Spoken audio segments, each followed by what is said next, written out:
Hey guys, it's Victoria and welcome back to FemmeHead. Today we're going to talk about how to very basically map out your cycle just for the purpose of like cycle syncing or cycle mapping, whatever you want to call it, where you figure out where roughly each phase of your cycle is so you can use the strengths and weaknesses that you experience with each phase to your benefit. And it's such a powerful thing to know how your cycle works, where you're at, and how that impacts your day-to-day. And when you can start kind of scheduling things or not scheduling things during certain phases, mapping it out. The 4 phases that we're going to talk about today is the menstrual phase, the follicular phase, the ovulatory phase, and the luteal phase. The length of these phases really are determined by the overall length of your cycle, how long your period lasts, and when you ovulate. When you ovulate is the biggest indicator of your cycle as a whole. Knowing when you ovulate is the best thing you can do for yourself. Your luteal phase within a few days is the same each cycle for you. So if you know the length of your luteal phase, like you might have, a 13, 14-day luteal phase normally, or maybe you have a 16-day luteal phase. And that's just helpful to know that usually the length of your period is similar cycle to cycle, and the length of your luteal phase is similar cycle to cycle. Let's start with our menstrual phase. This starts with our period, the first true day of bleeding. So if you're like me and you get some premenstrual spotting, that doesn't count. That's part of your luteal phase. Your period starts that first day of true bleeding where you're like, panty liner's not cutting it. I need to switch over to pad, tampon, cup, disc, whatever it is to catch this heavier flow.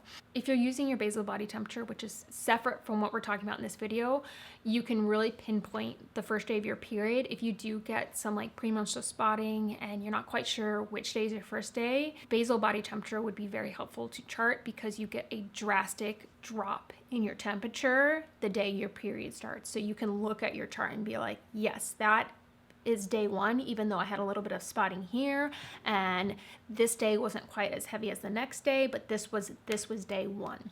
So the menstrual phase lasts for the length of your period. So maybe you have a 5-day period, or maybe you have a 7-day period. From there, we move into our follicular phase. And this is the one that has the most flexibility, I would say. This lasts right up until ovulation. If you're kind of paying attention to your body, this will last until you start getting fertile cervical fluid. Tracking your cervical fluid is so beneficial. I need to make a video just on cervical fluid. If you're not sure what fertile cervical fluid is or looks like, look it up. But for the sake of today, we'll say that it lasts from the end of your period to, we'll say, cycle day 12.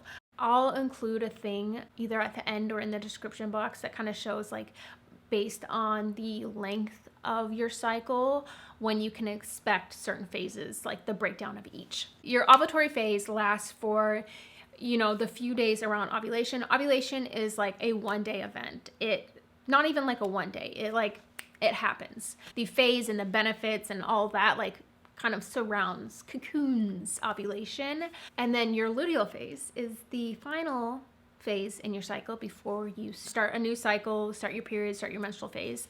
And the luteal phase is a tricky one, but I find that charting and mapping and syncing really helps with this because you know what to expect in this phase, how to combat it, and certain things to plan for or not schedule. And so basically this lasts from the end of your ovulatory phase to the day before you get your period. And this is the phase that is pretty set cycle to cycle. So you might have a 13-day luteal phase, you might have a 15-day luteal phase. As you continue to map out and chart your cycle each month, this is going to get more fine-tuned to your specific cycle.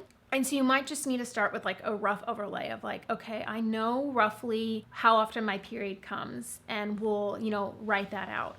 And then as you start to see okay, yeah, I have a 27-day cycle or I have a 30-day cycle, you can fine tune where the events happen. And as you start to pay attention to your body and you start to learn like, oh yeah, I start getting my fertile cervical fluid around here, and I get ovulatory pain this day, you can just really start to see when certain things are. And then when you start, tracking your cervical fluid and your basal body temperature, you can really exactly map out each phase. And that's most beneficial. But I think as just like a general understanding of where the phases are is very beneficial to just so many things in your life. So if you want to see videos about each specific phase and kind of like the strengths and the weaknesses of each, I'll link those videos down below because I made those years ago. I will link down below my courses, including Chart Your Cycle, which teaches you sympto-thermal method and how to track basal body temperature, cervical fluid, and the guidelines and rules that make it a non-hormonal birth control method, and all that good jazz. I think that learning how to chart or map our cycles is something that every menstruating person should learn as soon as they start menstruating, or even like before that, like, hey, this is what's coming. It's great. You can use it to your advantage, and it explains so many things about our bodies, our minds, and what's going on. And it just like, it puts the power in our hands, which I think is very beneficial. So thank you so much for watching. I hope you enjoyed this video, and I'll see you guys in the next one. Bye.